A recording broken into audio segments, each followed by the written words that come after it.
Hey, what's up, everybody? This is Charles, and I welcome you guys to another episode of the Dreamerspro Show, where we cover everything from sports, hot topics, classic debates, entertainment, and we give you guys a fresh perspective on things and how we see them. And I think we have a pretty interesting episode for you guys. It's going to stir up a lot of conversation, so make sure you go ahead and like the video and subscribe to the channel. So I got to get into this. Here. We actually put up a poll on the channel today because we were trying to decide what we wanted to discuss. So we said, okay, let's just get some audience feedback.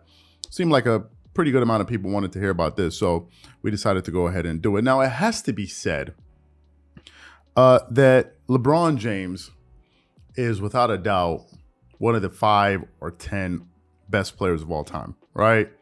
Whether you like him or not, whether you disagree with him or not, he is one of the best players to ever play the game. And recently we did a segment where we highlighted some of his accomplishments, or some of his performances rather, against #1 ranked defenses in the NBA playoffs, because we're in the playoffs right now, and Kevin Durant has been struggling against a very tough Boston Celtics defense, and it is a #1 ranked defense.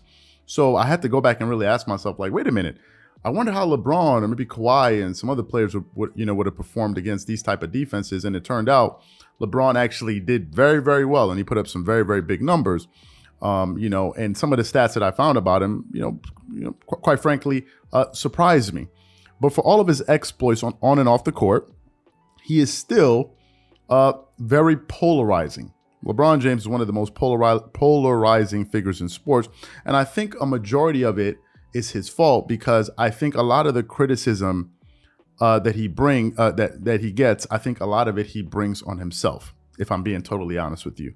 A lot of times, if you look at some of the reasons why people are getting on LeBron, if you go back and sort of, go behind the curtain, you realize that a lot of it, it's self-inflicted, if we're being honest about it. It's self-inflicted. And I think his latest comments, or his latest tweets rather, that he put out yesterday on Twitter are a perfect example of it. So today I was just skimming through the news, and I stumbled upon a tweet that he put out yesterday. I'm going to quickly read it for you guys. It says, "I can/will not miss the postseason again for my career.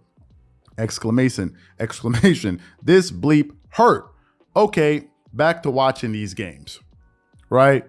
So that's what LeBron James posted last night. And I think it's comments like this, things like this, that make a lot of people cringe whenever it comes to LeBron. And I think it makes a lot of people appreciate Michael Jordan a little bit more. Why do I say that?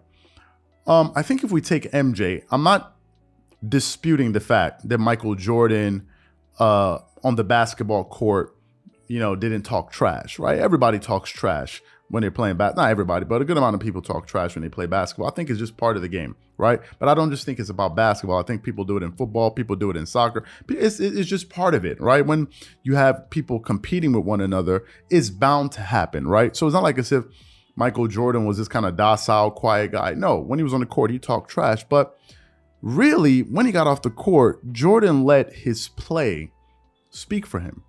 Jordan didn't really need people to go on TV and take up for him and have, spokespeople out there talking for him. And Jordan didn't have any of that. His game spoke for itself. And I've never heard Michael Jordan come out and publicly proclaim himself to be the greatest player of all time. I've never heard him say that. He let people give him that moniker, right? He let people heap that type of praise on him. But in the case of LeBron, there are times where he's always like patting himself on the back. For example, when the I think it was on his show. I think it's is it The Shop or something? I believe it's The Shop, or I don't know. I think it's The Shop.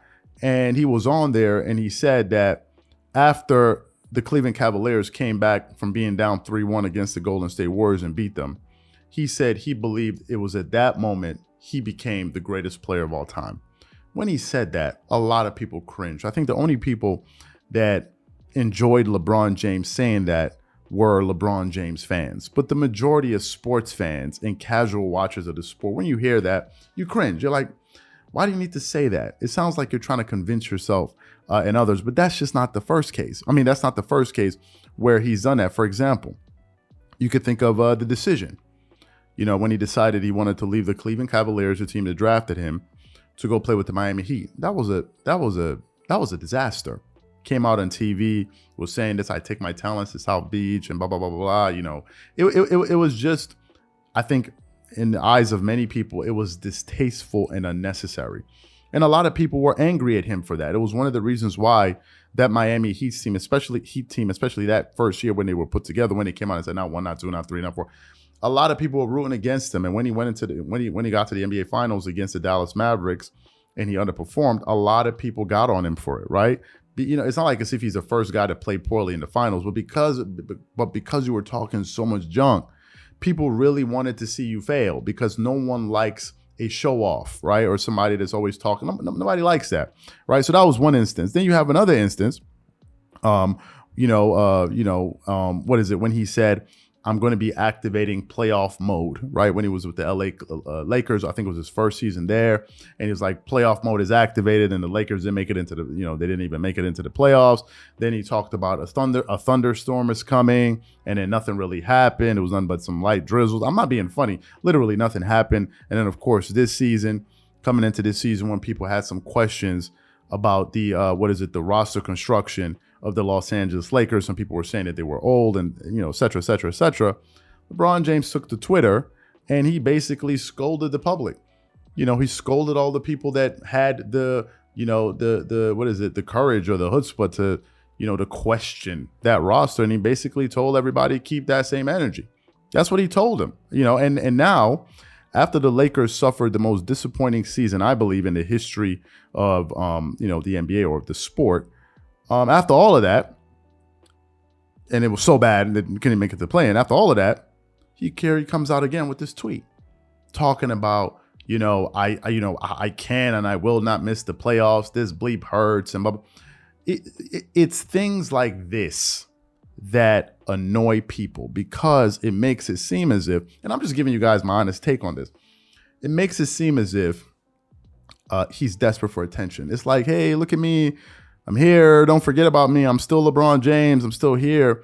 And I think it's something that rubs a lot of people the wrong way. And also, it's quite surprising for someone that accomplished, for someone that wealthy, for someone that revered, to still feel this need to constantly have people give you attention or pat you on the back. I think it's surprising, to be quite honest with you. It's not something you would expect.